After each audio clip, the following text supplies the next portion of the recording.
Hey everyone, welcome back. Today, we're diving into how to block a phone signal in 2025.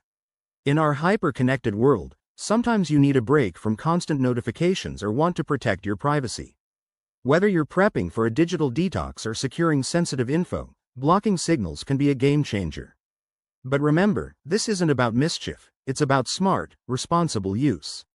Let's jump right in. First off, why block a signal?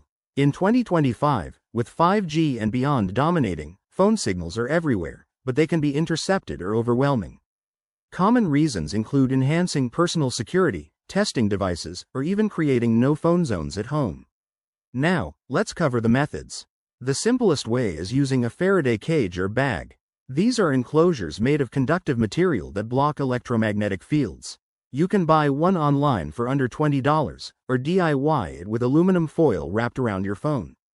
Just place your device inside, and voila, no signal. For more permanent solutions, consider signal-blocking paints or films.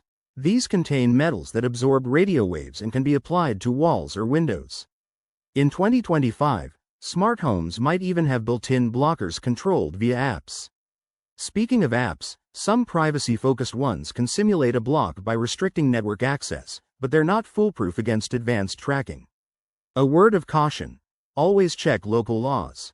In many places, intentionally jamming signals is illegal and could lead to fines. Use this knowledge ethically, maybe for airplane mode alternatives or protecting your data during travel. If you're in a pinch, turning on airplane mode is a quick, legal hack, but it doesn't fully block signals like physical methods do. To wrap it up, blocking phone signals is easier than ever in 2025, but do it wisely. Experiment safely, and if you're curious about more tech tips, hit that like button and subscribe. Thanks for watching. See you in the next one.